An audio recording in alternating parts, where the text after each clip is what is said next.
Hello, Professor Chris. My name is Karina and I will be presenting my brain lab today.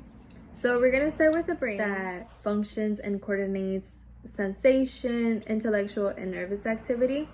So this is it right here. So we're going to start on the inferior side of the brain. The inferior side, we're going to start with the cerebellum. And I'm sorry if I'm looking on this side. My notes are right over here. So this is the cerebellum right here, this whole area.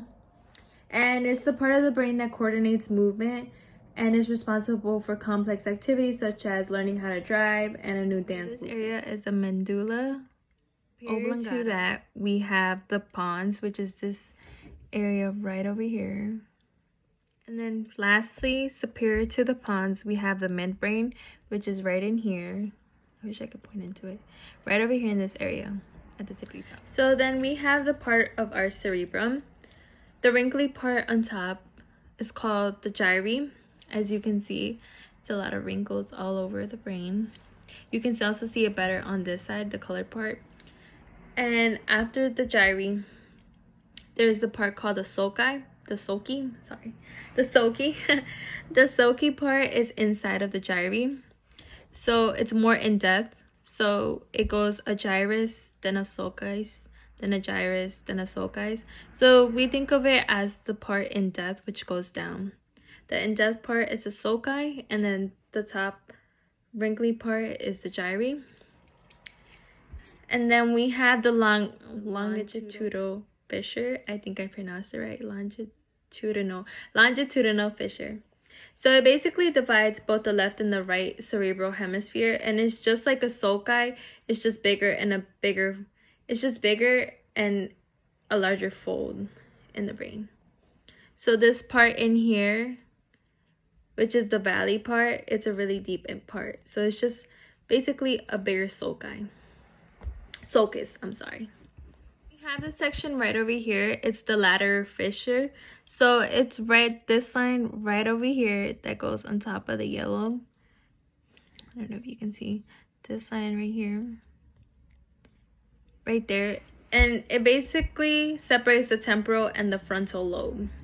So I showed it on this side just so you can see it better, because on the other side, just because of the way the color of the brain is, I get confused myself. So it's this area right over here that goes on top of it. Next we have the central sulcus. The central sulcus is right over here in this line. This line right here, and it goes down right over here. That's the central sulcus. And the central sulcus on the other side is right in between the precentral gyrus, precentral and postcentral gyrus. So this is right here, right in between these two colors. So this would be considered the precentral gyrus, and this would be the postcentral gyrus. So then right over here, about to where the line of the central sulcus was, is our whole frontal lobe area. So this whole area right over here, as you can see here. So the frontal lobe is the part of the brain that controls important cognitive skills in humans, such as emotional expression, problem solving, memory, language, judgment, and sexual behavior. On the posterior side of the brain, we have the occipital lobe, which is right over here, this area in the back. I'm sorry, you can't even see it. Right over here. So the occipital lobe is the visual processing center of the brain, containing most of the anatomical region of the visual cortex. Then we have our parietal lobe right over here. This area right over here. And the parietal lobe, it processes sensory information it receives from the outside world, mainly relating to touch, taste, and temperature. We have the temporal lobe, which is right down here, right in that area. The temporal lobe is responsible for creating and preserving both conscious and long-term memory. So we're going to begin with the primary motor cortex. I shaded the color red. So this is this area right over here, the red portion.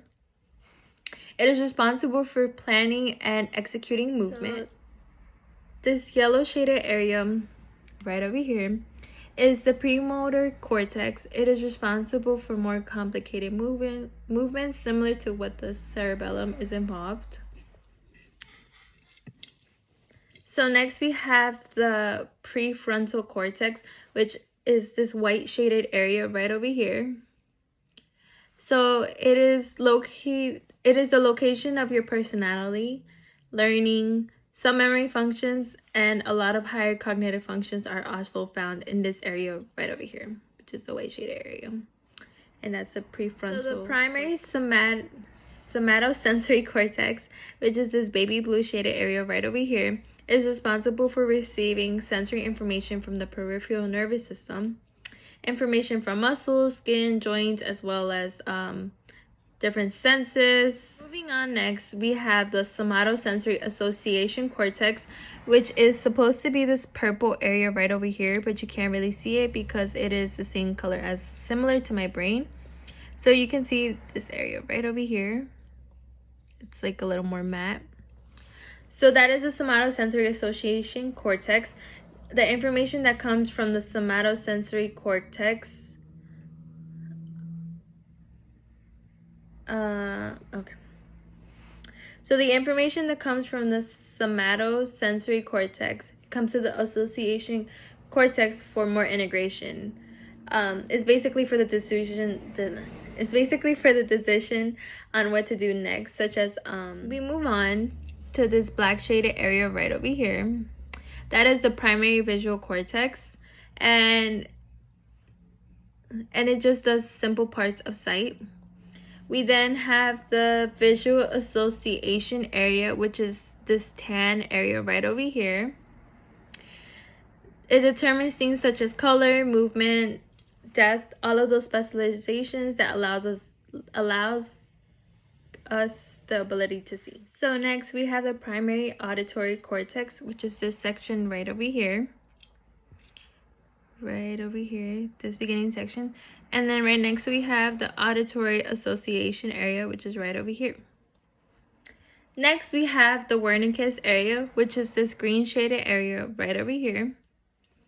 It's basically the area where speech comprehension occurs in terms of lesions. So in case someone had a stroke and they could not understand what they are saying, it is because they could not understand our speech. So that is mainly why when someone has a stroke and someone cannot comprehend what they are saying, it is because the area is affected. We then have over here is the Broca's area, and it is responsible for producing speech and also the ability to make and generate words with your so it basically helps us. This area right over here gives us the ability to speak and to put sentences together for us to comprehend, which is what the Wernicke's area is all about. And therefore that concludes my brain lab video.